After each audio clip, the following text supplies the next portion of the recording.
Hi YouTube, we're here to do another review video on the Inum, which this is actually the first plane I got, and I've got many planes now.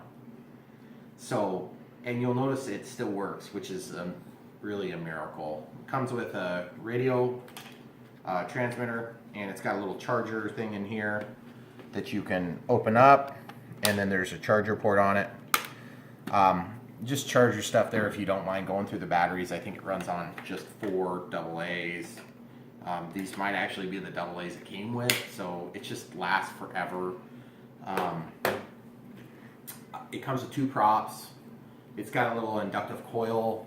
And I just want to show you one modification that I did initially was I lengthened the wing a little bit and ripped the wing surface. I added some Velcro up here and a little bit of, I just did a flat piece of tape with tape on the underside, so it made a pocket for a different location for putting the batteries. Because just putting them here is fine if you get the factory batteries. I think it's a 35 milliamp. It's very small. It looks a little bit like this. This is actually 100 milliamp, so it's 3 times as big, about the same weight. This is 160 milliamp hour. This is 130 milliamp hour, and then this here is actually a 60 milliamp hour. All 1S batteries. So if you figure on, this is your size comparison there. This one's real thin, and I just stick a little button piece of Velcro on there. So what we're going to show you is some flight video. Oh, and then also I added a little tail dragger, and then my wheels immediately were lost. Once I lost both of them, I had to get a little creative and make a mechanism, because I like the landing gear. If you don't care about the landing gear, it's probably not a big deal. But for now, we'll go ahead and show you a video with, we'll probably start with 100 milliamp hour, Velcro in just various different places, transmitters on, and if I recall, this battery is probably not my favorite battery. See a little red light flashes, and I'll just get these items out of the way. You'll hear the buzz. The buzz is the noise you get from the rudder. There's throttle and rudder, that's it. So it just climbs and then stalls out, and you can use the rudder to turn. So,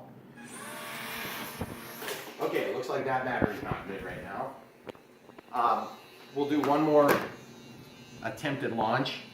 One thing I'll do is I'll stick it into the windows, and that moves the center of gravity back quite a bit. So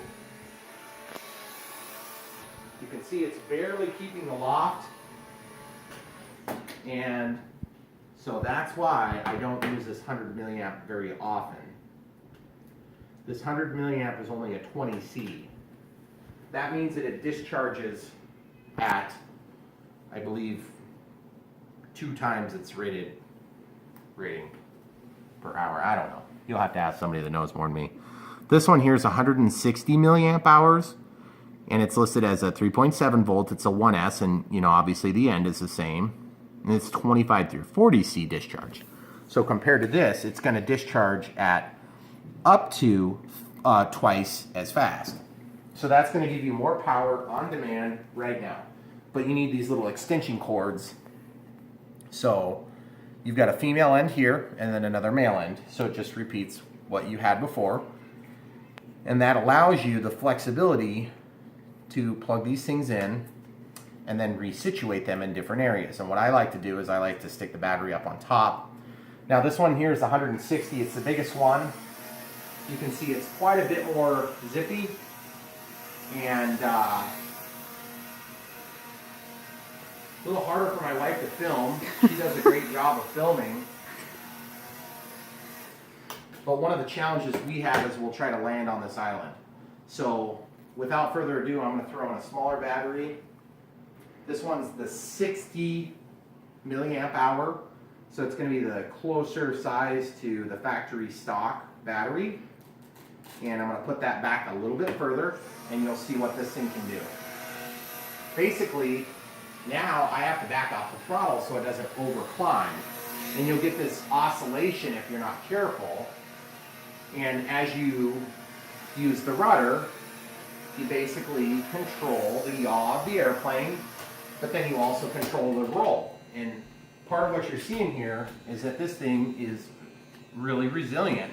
Out of box, it's 8.5 grams, Mine is probably closer to like 12, just because I've added different features, and I really like flying this thing.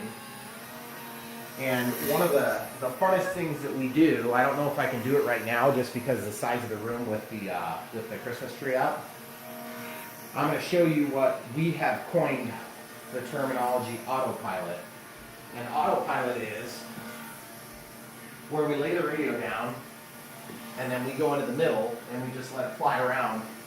And, you know, these are the types of irresponsible things that you do when you're bored. Our kids think it's hilarious. And the kids love it. It's probably their favorite thing to watch with the And as you learn to fly a regular radio-controlled airplane, you'll start to appreciate the qualities of this thing because it's just it's such a simple control system, and yet it's not simple to fly because there's so much crap going on in a room like this. You've had that for like 2 years, right? Yeah, this was the first plane I got before the Sport Cub S UMX. And but it's still like flying. It's flying, and it's $40. Right. Which is one of the cheapest planes you're going to find. And yes, it does come with a flight pack, a LiPo. Yeah. So that's one of our challenges, is to try to land on the island. So my kids don't fly this one just because it's pretty challenging. I kind of hope my son will start flying it soon because he's getting big enough and he's flying the Inductrix and the SEMA helicopter. But this thing is a lot harder to fly because there's just so much stuff going on. And I might go a couple of batteries without a bad crash, but then I might have 10 crashes in a row. And obviously, when you're doing it on film, it's a little easier to crash. And yes, you can run into people. I run into people all the time with this thing, and we're all still alive. Not even one person has died yet. So we haven't even had an injury. No. So let's just be honest. If somebody got hit in the eye, it probably wouldn't be good. But look where the prop is. I mean, you got to work to get hit in the eye. Yeah. So, and I'm sure there's probably somebody watching right now that's thinking, "Gosh, I wish I had my second eye." I'm sorry, you've had that experience. So anyway, really fun. You'll love it.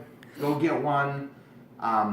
You know, it's a little more expensive. Well, it depends on where you live. It's cheaper than a parking ticket, but it's a lot more fun.